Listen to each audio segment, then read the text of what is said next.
वो राजा बहुत ही आलसी था और इसी वजह से उस राज्य के लोग जो थे वो अपने राजा से खुश नहीं थे, क्योंकि वो राजा अपने राज्य के बारे में सोचता ही नहीं था और ना ही अपने राज्य में अच्छे काम कर रहा था।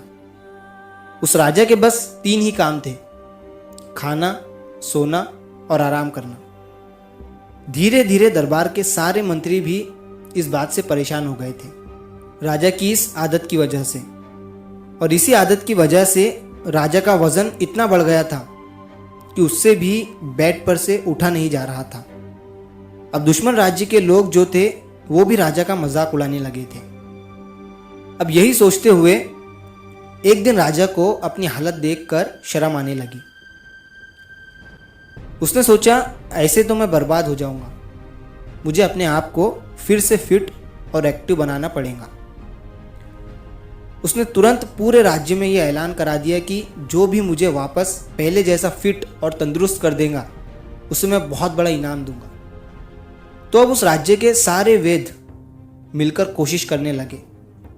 उन्होंने कई जड़ी बूटियां राजा को दी, लेकिन राजा पर उन जड़ी बूटियों का कोई असर नहीं हुआ। उल्टा उसका वजन कम होने की बजाय और बढ़ता जा रहा था। तभी किसी ने राजा से कहा कि आपको इस बिस्तर से उठकर थोड़ा चलना चाहिए, लेकिन राजा से बिस्तर से उठा ही नहीं जा रहा था। इसके पीछे एक वजह भी थी। राजा उस बिस्तर से उठने में अपना 100% दे ही नहीं रहा था।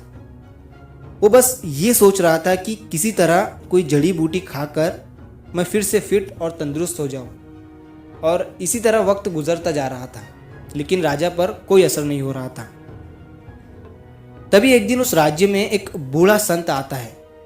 जब उसे ये बात पता चली कि राजा का वजन कम करना है और वो भी जड़ी बूटी की मदद से, तो उस संत ने राजा के सैनिकों से कहा कि मेरे पास एक ऐसी जड़ी बूटी है जिससे राजा का वजन कम हो जाएगा।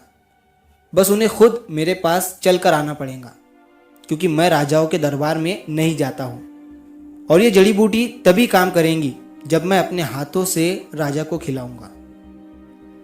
अब सैनिकों ने राजा को ये बात बताई तो राजा खुश हो गया कि कोई तो आया जो दावे के साथ ये कह रहा है कि मेरा वजन कम कर सकता है।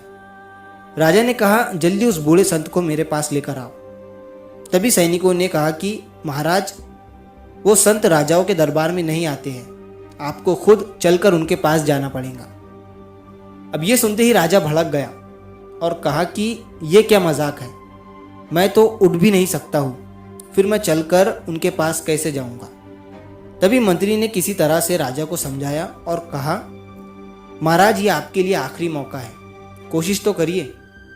अब कई दिनों की कोशिश के बाद राजा ने खुद को बिस्तर से उठने के लिए मजबूर किया और सैनिकों की मदद से चलते हुए उस संत के घर की तरफ चल पड़ा।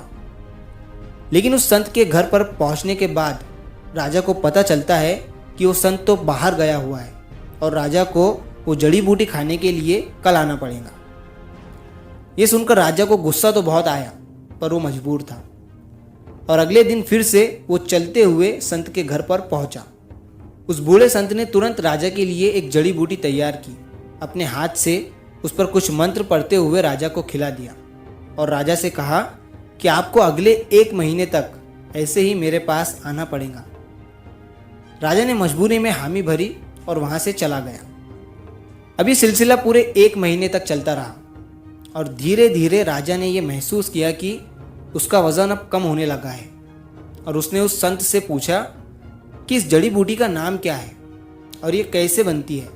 हमारे राज्य के जो वैद्य हैं उनको भी इसे बनाना सिखाइए। अब ये सुनने के बाद वो बूढ़ा संत कहता है कि ये कोई जड़ी बूटी नहीं है, बल्कि ये तो सादा पानी है जो मैं आपको 1 महीने से दे रहा हूं। राजा ये सुनकर हैरान हो गया। तभी संत ने राजा से कहा कि आप मेरी किसी जड़ी बूटी से ठीक नहीं हुए हैं, बल्कि आप अपनी ही वजह से ठीक हुए हैं। 1 महीने से जो आप यहाँ पर चल कर आ रहे हैं, ये उसी का रिजल्ट है और उसी की वजह से आप तंदुरुस्त हो पाए हैं। दोस्तों, इस कहानी से हमें ये सीख मिलती है कि जब तक इंसान पर किसी तरह का दबाव नहीं आता है या उसके जीवन में कोई चुनौती नहीं आती है, तब तक वो अक्सर आलस में डूबा रहता है। राजा की इस कहानी से हमें ये सीख मिलती है कि अगर उसे मजबूर न किया जाता तो वो कभी अपने बिस्तर से उठ ही नहीं पाता। इंसान तभी अपने आरामदायक दायरे से बाहर निकलता है जब हालात उसे मजबूर करते हैं। मेहनत और लगातार कोशिश ही किसी समस्या का असली समाधान होता है, ना